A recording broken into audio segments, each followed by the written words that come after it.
just bringing the entourage. It is incredibly rare to see track announcer Darren Dunn out of the announcer's booth at Assiniboia Downs on a race night. This guy's not missing a beat, that's why. But if there ever was an event to warrant him coming out of the booth and down to the track, this is it. Dunn is about to call his 15,000th live race, a milestone if there ever was one. Yeah, you know what? I feel good going in. Without a doubt, if you had told me in 1985 that we'd be having this conversation in 2010, I would have told you to go take a leap. No, I would have never imagined. And these kind of numbers, you know, I'm proud. I don't like being the opera singer and me, and but you know, it's a big number that catches me by surprise even, and you know, it's still fun, and I think that's what's important. If it wasn't, you know, this microphone would have been hung up a long time ago. Just setting up the throw. But there is a lot of work leading up to calling that 15,000th race, which is the third of 8 on the card on this historic evening. Alone in his booth in the press box, Dunn slides into his usual routine. It's one he has down pat, having been the full-time track announcer at ASD since 1989. He called his very first race 4 years earlier in '85 when he was 17 years old, working behind the scenes at the track. I know this. I was a skinny, tall, 17-year-old kid, and my legs were like stilts in a windstorm. I distinctly remember holding the program up. It was in the old press box, and the binoculars felt like a 50-pound weight in my hand, and they shook. And how I got through it, I'm not even sure. I don't remember the horses, but I remember I was scared to death, nervous, and when that microphone went live, boy, I'll tell you what, my heart just about beat out of my chest. I got through it. Clearly it worked. It might not have been my best effort over the years, but it was certainly acceptable enough to Jim Wright, the former private owner, who took a chance on me then and allowed me to run with it later as the full-time guy. Now 42 years old, the full-time guy's routine starts with his pre-race meal, which is the same every night, beginning with a cup of tea with honey and lemon. You gotta have certain foods, and from that standpoint, it has nothing to do with food and hunger. It has to do with what helps my throat after all these years. I just know it so well. I gotta have broccoli and red pepper, and it's that the fiber that helps take the phlegm off the throat and keeps the pipes clean, so to speak, in the throat, and then cantaloupe and honeydew melon really soothes the throat when it gets sore. So that combination, as odd as it might sound, broccoli, red peppers, honeydew melon, cantaloupe, tea with honey, my savior. It's like, thank you, because it has got me through many a night. But after he's had his pre-game meal, Dunn gets down to the business of preparing for the evening's races, though it's not quite so simple. Dunn is also the track's operations manager, handling up to 100 employees on any given night. Between answering phone calls and making pre-race announcements, 3 minutes now to post-time race. Dunn only really has a couple of minutes to learn the names of the jockeys and the horses that are about to run. Jeffner is in the black, Jeffner, black, black, Jeffner, Jeffner in the black. He uses his own style of word association plus some quick repetition to get each field burned into his memory. Try to do some kind of association to try and tie these together. Most often there's nothing that makes any sense because these names are just crazy. How do you tie together coconut telegraph with the color green? I don't know that. Inevitably, somehow, it always works. On the outside, meow, wow, it's gonna be mow from between horses getting up.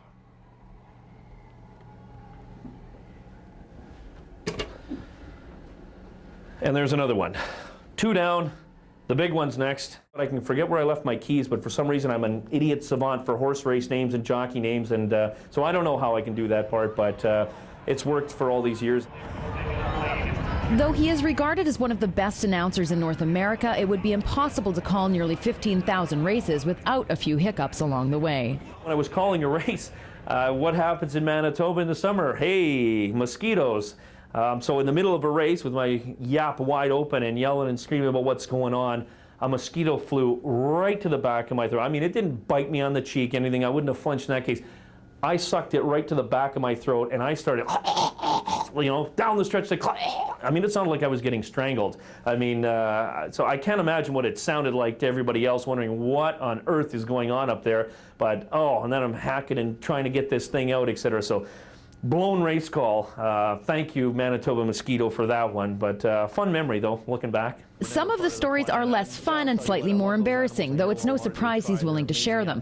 Dunn is known as one of the most down-to-earth figures in local sports. We used to have a marathon series here at Assiniboia Downs, so they used to do multiple laps around the track. It wasn't just a half turn or 1.5 times. I think this race, the jockeys and the horses had to go around 4 times. Well, I guess I needed an abacus or a calculator because I was one lap too short. So I'm calling it down the stretch like all the money's on the line.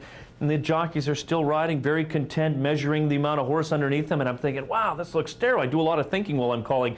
And I'm thinking, wow, this looks terrible. It's like nobody's trying. But, you know, I'm thinking that, well, I'm just barreling out what is the world's probably least exciting finish. In saying that, call them at the wire. Somebody runs down from the other end of the press box, starts banging on the window, and at that time I had a straight live mic, and I'm, what? And they're like, they're still going. Oh my God. And sure enough, I had to pick it up in the clubhouse turn. There is no threat of mixing up the number of laps for the big race, though. To make the 15,000th more special, Dunn is out of his booth, making the call from the edge of the track right at the finish line. It is unusual, and it's posing some interesting challenges. Sort of a delay here, so when I call it, it's not immediate like I'm used to up there. Okay. But you know what, once again, good luck out there, safe riding. May the best horse win, best rider. Hey, don't fall off. Yeah, tell me, and you either, you don't fall off either. But the horses have to run, and all of the challenges have to be put aside. It is post time for Darren Dunn and race call 15,000. They're at the post and they're off in 15,000. Thank you to Jim Wright, thank you to the Jockey Club, my family, and thank you. Through the stretch for the first time in this 7.5 furlong event, nearest the rail, it's going to be Moby Trick charging hard now on the outside. Carolee, 3 wide, steps up. In between horses, Corletto with an early presence. Settling into the rail, that's Barb's Goober to the outside. Herat's Missile can see them all. Into the clubhouse turn they go. Moby Trick in the blue silks has the advantage. A short head. Carolee will match him on the outside, stride for stride. Those two have 2.5 lengths on Corletto from third. Down to the rail, it's Peter Paul entangled within 5 from fourth. They have 2.5 back to one of the guys. Barb's Goober fires from the back of the pack. They caught the opening quarter in 24-2. They passed the midpoint of the backstretch. Carolee now the established pace setter. Down to the rail, Moby Trick keeps the pressure on from second. They've got 2.5 now to Peter Paul Entangle, looking to wind it up from third. On the outside, Corletto within striking distance fourth. Down to the rail, Barb's Goober all dressed up but nowhere to go. To the outside, Herat's Missile, and back to one of the guys. They caught the half in 48-3. They round the turn. They get set for the drive to the wire to the far outside. Peter Paul Entangle with a wide, strong bid goes by to get the lead. Down to the rail, Moby Trick will have to find more. Carolee from the center, and down the stretch they come. It's Peter Paul Entangle showing the way. To the far outside, Herat's Missile kicks it into gear, the center of the track. Barb's Goober, they're in deep stretch, approaching the wire. Peter Paul Entangle under a hand ride's going to take it for 15,000. Laren Delorme in the saddle. Back to Barb's Goober, and Herat's Missile rounds out the top 3.